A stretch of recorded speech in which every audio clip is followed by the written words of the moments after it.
Hey, greetings in the name of the Lord. This is Jim from don'tperish.com, John 4:24 radio, bringing you some more truth and discernment from God's Word.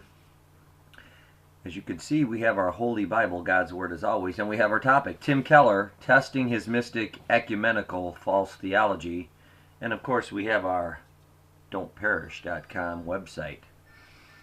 Now, we were aware of Tim Keller, but someone had emailed us and asked us if we would do a test on them and let them know what they thought and what we thought. And so we did a little bit more research.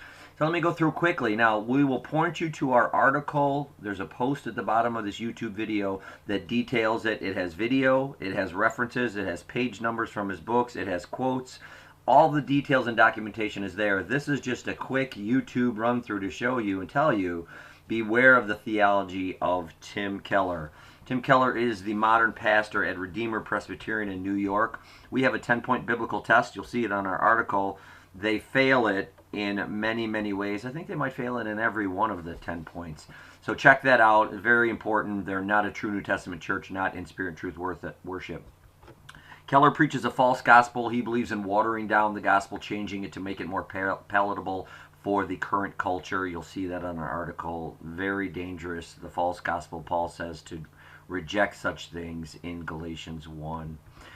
Keller redefines sin. He makes the view of sin as a series of discrete acts of non-compliance with God's regulations. He calls that legalism, but clearly transgression against the law is sin. He calls you a legalist if you believe that. Very dangerous. He redefines sin in his book, Every Good Endeavor. We document that for you. Keller teaches theistic evolution. This is the idea of an unbiblical Adam and Eve, not an original people, but some people that were from some natural selection. Big problem here with theology: no original sin, no, death before the sin. This throws the truth of God's word all out of whack, and what Keller's trying to do is merge science with culture with God's word, and it's very dangerous. A lot of people buy into it. Very dangerous. He does not teach the biblical Genesis 1 and 2 account of Adam and Eve. He teaches theistic evolution. Keller teaches social justice and dominionism. This is basically the unbiblical idea that our goal and our charge is to take back the culture.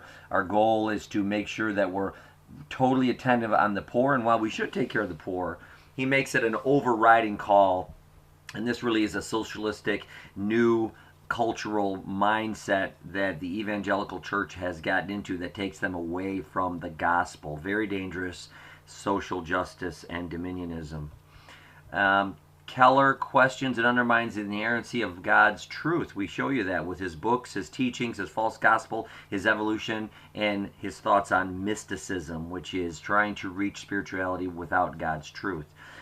Keller promotes mysticism. He actually did a lecture at his congregation about Richard Foster. Foster is a Quaker who believes in meditation, contemplative prayer, and he believes in trying to have out-of-body experiences which are demonic. Keller used him as a positive example. Keller's into ecumenicalism with the Roman Catholic system.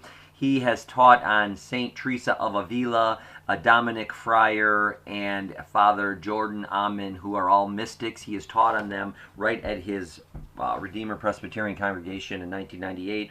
And in 2009, they were teaching on a book called Way of the Monk at his religious body. This is mysticism, and God's word tells us, his true people, to reject that. Keller is the founder and leader in his organization called Gospel Coalition. If you go there and look at them and test them, they have many false ideas, many unbiblical modern pastors and associations there. And if interesting, on January 18th, 2016, that's today, their lead video is promoting evolution. That's right, very dangerous. Perhaps this is most troubling. Keller has a hard time on video saying Christ is the only way to salvation. Outside of Christ, there is no salvation. He dances around the question. We actually have the video clips right in our article, and so he is skirting the truth of God's word, trying to include Muslims, Hindus. Maybe there's a way, there's a trap door. No, the Bible's clear. Jesus is the only way. Very dangerous for Keller to be acting that way as a claimed man of God, so he needs to be put on You need to be aware of him and put on notice of his theology. Keller has many unbiblical, heretical associations. He promotes Eastern mysticism, Adele Calhoun's book, Spiritual Disciplines Handbook. He's also endorsed mystic Ruth Haley Barton back in 2005. He's linked with people like Mark Driscoll, John Piper, and he talks positive about Sharon Kierkegaard and Nietzsche, which this is a problem. This is not in line with God's Word. Keller is beloved by the world as a new great spiritual thinker. Jesus said the world will hate his own, so that's something to be thinking about. So sadly, his influence is growing in the religious world and in a lot of college campuses where people are trying to alter God's truth to find something that's more palatable to them. Keller has given it to him. It's the itchy-eared 2 Timothy 3 type of syndrome. So go to our link at the bottom of this YouTube channel, all the documentation, all the video, the 10-point biblical test from our website. Check it for yourself. Be warned of the theology of Tim Keller, Redeemer Presbyterian in New York. So this has been Jim from don'tperish.com, John 4:24 radio. Go there, lots of biblical teaching. Go to our teaching blog, hundreds of articles to teach you how to live out the New Testament church, expose man-made religion, proclaim a biblical gospel. Till next time, bringing you truth and discernment from God's Word, rejecting man's ways, clinging to God's Word alone. May God be praised.